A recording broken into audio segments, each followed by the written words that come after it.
আজ পবিত্র শবে বরাত। আল্লাহ পাক রব্বুল আলামিনের কাছে ইস্তিগফার করে দুরূদ শরীফ পাঠ করে দুটি হাত তুলে আল্লাহর কাছে চাইবেন, আল্লাহুম্মা গফিরলি, আল্লাহুম্মা গফিরলি, আল্লাহ তুমি ক্ষমা করে দাও জামবি, আমার গুনাহ। আল্লাহুম্মা গফিরলি জামবি কুল্লাহু দিক্কাহু ওয়া জিল্লাহু ওয়া আউওয়ালাহু ওয়া আখিরাহু ওয়া আলানিয়াতাহু ওয়া সিররাহু। আল্লাহ আমার ছোট গুনাহ, বড় গুনাহ, জানা গুনাহ, অজানা গুনাহ, অতীতের গুনাহ, বর্তমানের গুনাহ, সব গুনাহ তুমি মাফ করে দাও।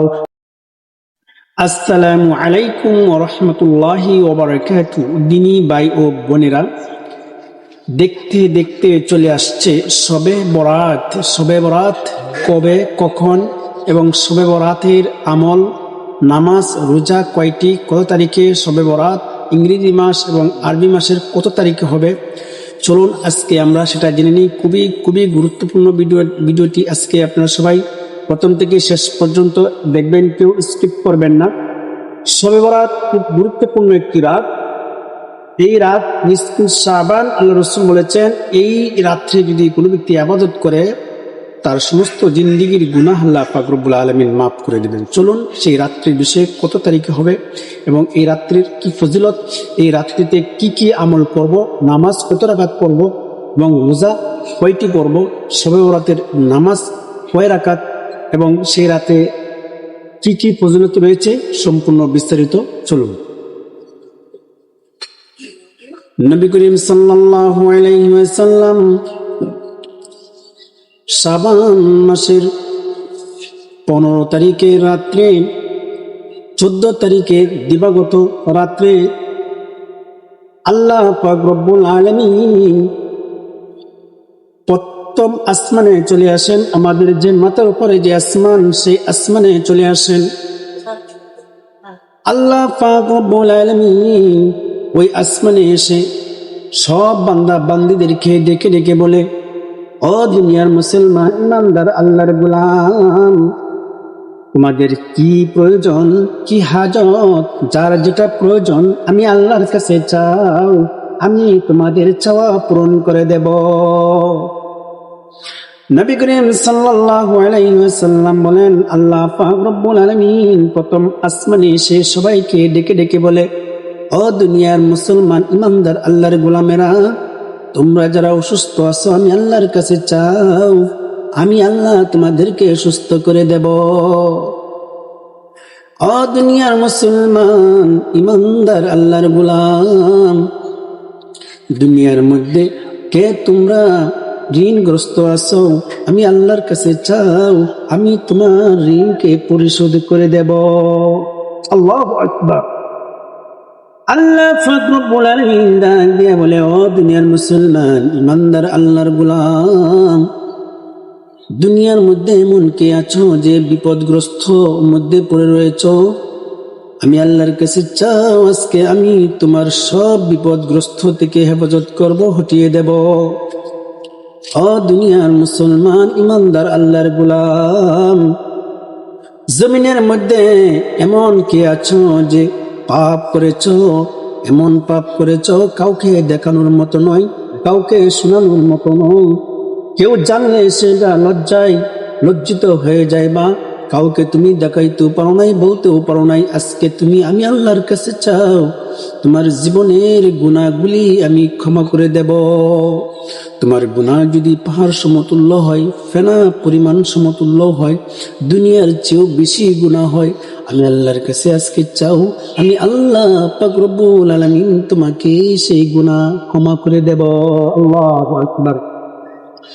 আল্লাহ রাসূল সাল্লাল্লাহু আলাইহি ওয়াসাল্লাম বলেন, শবে বরাত শাবান মাসের 14 তারিখের দিনে যাওয়ার পরে, দিন শেষ হওয়ার পরে মাগরিব থেকে নিয়ে ফজর পর্যন্ত আল্লাহ পাক রব্বুল আলামিন সারা রাত মানুষদেরকে ডাকতে থাকেন আর এইগুলা আহ্বান করে করে বলে, ও দুনিয়ার মুসলমান ইমানদার আল্লাহর গোলাম, ওই রাত্রে আল্লাহ পাক রব্বুল আলামিনের বেশি বেশি করে ইবাদত করবেন।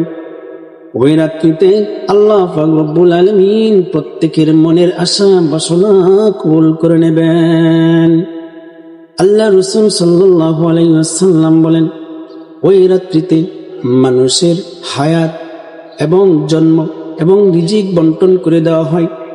ওই রাত্রিতে আগামী বৎসর কত মানুষ এই দুনিয়া থেকে চলে যাবে লিপিবদ্ধ করে লেখা হয়, লিখিতভাবে ফেরেশতারা লিখে রাখে। আগামী বৎসর কে জন্ম নিবে, এই পৃথিবীতে আসবে, আগামী বৎসর কে চলে যাবে এই দুনিয়া থেকে, ফেরেশতারা লিখে রাখে। ওই দিন নির্ধারিত হয়ে যায় আগামী বৎসর কার কত কিছু রিজিক খাবে, রিজিক আসবে, রিজিক দেওয়া হবে। ওই শবে বরাত আল্লাহ পাক রব্বুল আলামিন ফেরেশতার মাধ্যমে লিপিবদ্ধ করে দেয়। ও দুনিয়ার মুসলমান ইমানদার আল্লাহর গোলাম, তুমি যদি হালাল রিজিক পেতে চাও, ওই রাত্রে আল্লাহ পাক রব্বুল আলামিনের কাছে চাও, হালাল রিজিকের ব্যবস্থা করে দিবেন, হালাল উপার্জন করে দিবেন, হালাল রিজিক আল্লাহ পাক রব্বুল আলামিন আপনাকে দিয়ে দিবেন। এজন্য আসুন শবে বরাত, আরবিতে নিসফে শাবান বলা হয়েছে শবে বরাত, অর্থাৎ শাবান মাসের 14 তারিখ দিন যা রাত্রি। আমরা অনেকেই আরবি মাসের হিসাব জানি না, কিন্তু বাংলা ইংরেজিটা মোটামুটি জানি। ইংরেজিতে ফেব্রুয়ারি মাসের 3 তারিখ মঙ্গলবার দিবাগত রাত্রিতে মাগরিবের পর থেকে নিয়ে শুরু হবে ফজর পর্যন্ত আল্লাহ সুবহানাহু ওয়া তাআলা আপনাকে আমাকে ডেকে ডেকে আল্লাহ পাক রব্বুল আলামিনের রহমত বরকত দিতে থাকবেন আর বলতে থাকবেন, ডেকে ডেকে কে আছো দুনিয়ার মধ্যে, যার যে প্রয়োজন, যার যে হাজত আমি আল্লাহর কাছে চাও, আমি আল্লাহ রব্বুল আলামিন তোমাদের সেই হাজত, সেই প্রয়োজন আমি মিটিয়ে দিব। এবং জীবনের যত গুনাহ করেছো আল্লাহ পাক রব্বুল আলামিন সব গুনাহ ক্ষমা করে দিয়ে নিষ্পাপ করে দেবেন। সুবহানাল্লাহ। আসুন সামনে যে শাবান মাস, সেই শাবান মাসে রোজা রাখি। রোজার ফজিলত অনেক অনেক, আল্লাহ রাসূল সাল্লাল্লাহু আলাইহি ওয়াসাল্লাম বলেছেন ওই রোজার অনেক ফজিলত। এই জন্য শাবানের রোজা রাখবো এবং নামাজ পড়ব বেশি বেশি করে। শবে বরাতের রাত্রিতে নফল নামাজ পড়ব, 2 রাকাত করে পড়ব, 4 রাকাত করে করে পড়ব। এরকমভাবে নফল নামাজ, নফলের নিয়তে আপনি নামাজ পড়বেন এবং তাসবিহ তাহলিল ওই সারা রাত্র আপনি নামাজ পড়বেন। ক্লান্ত হয়ে গেলে কোরআন তেলাওয়াত করবেন, কোরআন তেলাওয়াত করে তাসবিহ তাহলিল পড়বেন। এরকমভাবে আল্লাহ পাক রব্বুল আলামিনের কাছে যদি সারা রাত্র জাগ্রত থাকতে পারেন, ইনশাআল্লাহ আপনার পিছনের সমস্ত জিন্দেগীর গুনাহ মাফ করে দিবেন এবং আল্লাহ তাআলার কাছে চাইবেন, আল্লাহুম্মা গফিরলি যামবি কুল্লাহু দিক্কাহু ওয়া জিল্লাহু ওয়া আউয়ালাহু ওয়া আলানিয়াতাহু ওয়া সিররা। আল্লাহ তাআলার কাছে চাইবেন। তাসবিহ তাহলিল নামাজ করার পরে আল্লাহ তাআলার কাছে মুনাজাত ধরবেন। জীবনের গুনাহ, কত গুনাহ করেছেন, জানা গুনাহ করেছেন, অজানা গুনাহ করেছেন, ছোট গুনাহ করেছেন, বড় গুনাহ করেছেন, শিরকি করেছেন, জীবনে যত কিছু করেছেন সব কিছুর জন্য আল্লাহ সুবহানাহু ওয়া তাআলার কাছে তওবা করবেন, ইস্তিগফার পাঠ করবেন। আল্লাহ তাআলা রব্বুল আলামিনের কাছে তওবা করে দুরূদ শরীফ পাঠ করে আল্লাহ তাআলার কাছে চাইবেন। আল্লাহ রব্বুল আলামিন আপনাকে ক্ষমা করে দেবেন ইনশাআল্লাহ। জীবনে আমরা চলার পথে পেটের তাগিদে কত ভুল ত্রুটি করি, তাকে আমরা আল্লাহর কত নাফরমানি করে ফেলি, অথচ আমরা সেটাকে গুনাহ মনে করি না। হালালকে হালাল চিনলাম না, হারামকে হারাম চিনলাম না, দুনিয়ার মধ্যে শুধু থেকে গেলাম আর ধন সম্পদ কামাই করার জন্য শুধু প্রতিযোগিতাই করলাম। একবার আমল করার জন্য কোনো প্রতিযোগিতা করলাম না। আমার এক ভাই সে এত আমল করে আরেক ভাই সে আমল করতেই পারল না। এজন্য আমলের প্রতিযোগিতা করার জন্য বেশি বেশি আমলের প্রতিযোগিতা করব, সম্পদের প্রতিযোগিতা নয়।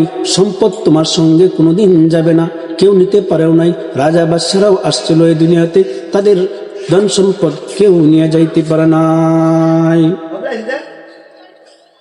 এই জন্য আল্লাহ তাআলার কাছে চাইবা নেক জীবন, নেক হায়াত, ভালো জীবন, এবং হালাল রিজিক, যে রিজিকের মধ্যে আল্লাহ পাক রব্বুল আলামিন বরকত রেখেছেন।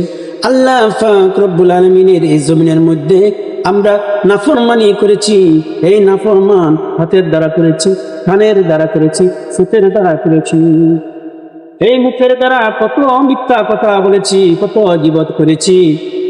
আল্লাহ তাআলা রব্বুল আলামিনের কাছে এই চোখের গুনাহ, হাতের গুনাহ, পায়ের গুনাহ, মুখের গুনাহ, সব গুনাহ থেকে আল্লাহ পাক রব্বুল আলামিনের কাছে তওবা করবেন। আল্লাহ পাক রব্বুল আলামিন আপনার তওবা ওই রাত্রিতে কবুল করে নেবেন এবং সমস্ত জিন্দেগীর গুনাহ মাফ করে দেবেন। ও দুনিয়ার মুসলমান ইমানদার আল্লাহর গোলাম, আল্লাহ পাক রব্বুল আলামিন বলেন, আল্লাহ পাক রব্বুল আলামিনের এক বান্দা বলেন, এক কবিতার কবির শেরের মধ্যে বলেন, হর গরিবে দেনে তো তৈয়ার হ্যায়, জু না মাঙ্গে উসসে তো বেজার হ্যায়। আল্লাহর কাছে চাইলে আল্লাহ খুশি হন, আল্লাহর কাছে না চাইলে আল্লাহ বেজার হন। দুনিয়ার মানুষের কাছে চাইলে মানুষ বেজার হয়, আর আল্লাহর কাছে চাইলে আল্লাহ খুশি হয়। দুনিয়ার মানুষের কাছে না চাইলে মানুষ খুশি হয়, আল্লাহর কাছে না চাইলে আল্লাহ বেজার হয়। কেমন আল্লাহ পাইলাম? আল্লাহ পাক রব্বুল আলামিন ওই রাত্রিতে যেহেতু আসমানে প্রথম আসমানে আসবেন, আমাদেরকে ডেকে ডেকে বলবেন, যার যেটা প্রয়োজন সেই প্রয়োজন আল্লাহ পাক রব্বুল আলামিন আমাদেরকে মিটিয়ে দিবেন। এমন কোনো ব্যক্তি নাই যে তার কোনো গুনাহ নাই, এমন কোনো ব্যক্তি নাই তার কোনো অসুস্থ নাই, এমন কোনো ব্যক্তি নাই তার কোনো হাজত নাই, এমন কোনো ব্যক্তি নাই তার কোনো ঋণ নাই।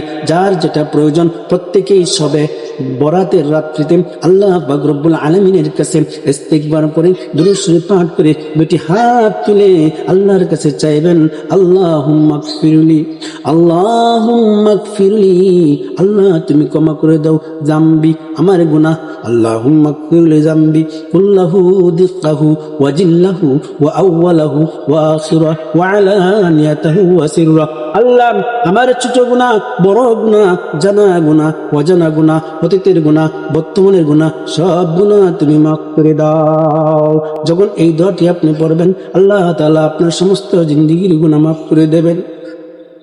আল্লাহর কাছে বলবেন, ইয়া যাল জালালি ওয়াল ইকরাম, ইয়া যাল জালালি ওয়াল ইকরাম, ইয়া হাইয়্যু ইয়া কাইয়্যুম برحمتك أستغيث اللهم اغفر لي وللمؤمنين والمؤمنات ربنا ظلمنا أنفسنا وإن لم تغفر لنا وترحمنا لنكونن من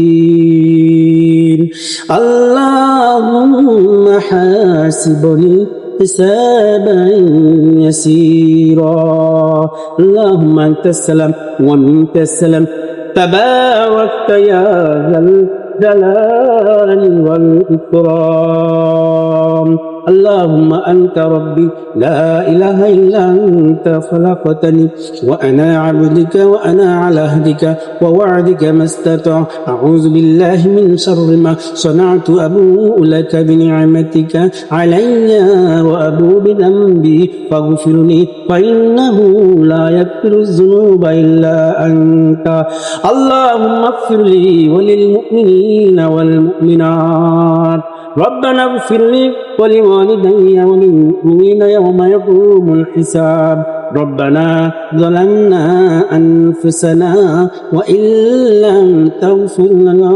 وترحمنا لنكونن من الخاسرين এইভাবে আল্লাহ তাআলার কাছে চোখের পানি ছেড়ে দিয়ে দিয়ে আল্লাহর কাছে চাইবেন, জীবনের গুনার জন্য অনুতপ্ত হয়ে আল্লাহর কাছে বলবেন যে আল্লাহ জীবনে যা করেছি ভুল করেছি আমাকে ক্ষমা করে দিন। আল্লাহ আর অতীতে সামনে কখনোই গুনাহ করব না। আল্লাহর কাছে এরকম তওবা করবেন, আস্তাগফিরুল্লাহ রাব্বি মিন কুল্লি যামবি ওয়া আতুবু ইলাইহি লা হাওলা ওয়ালা কুওয়াতা ইল্লা বিল্লাহ বলবেন। বলার পরে আল্লাহর কাছে সব কিছু চাইবেন, চোখের পানি ঝরঝরে ফেলে আল্লাহর কাছে বলতে দেবেন, ইনশাআল্লাহ আপনার গুনাহ সব মাফ করে দেবেন। ইনশাআল্লাহ সবাই ভালো থাকবেন, সুস্থ থাকবেন। আর সবাই বরাত সামনে সবাই আমল করার চেষ্টা করবেন, সারা রাত্র জাগ্রত থাকার চেষ্টা করবেন। যদি ভিডিওটি আপনাদের কাছে ভালো লাগে সবার কাছে শেয়ার করে দেবেন, যাতে সবাই শুনে আমল করতে পারে, শিখতে পারে এবং আপনার সবের অধিকারী হতে পারেন। আসসালামু আলাইকুম রহমতুল্লাহ।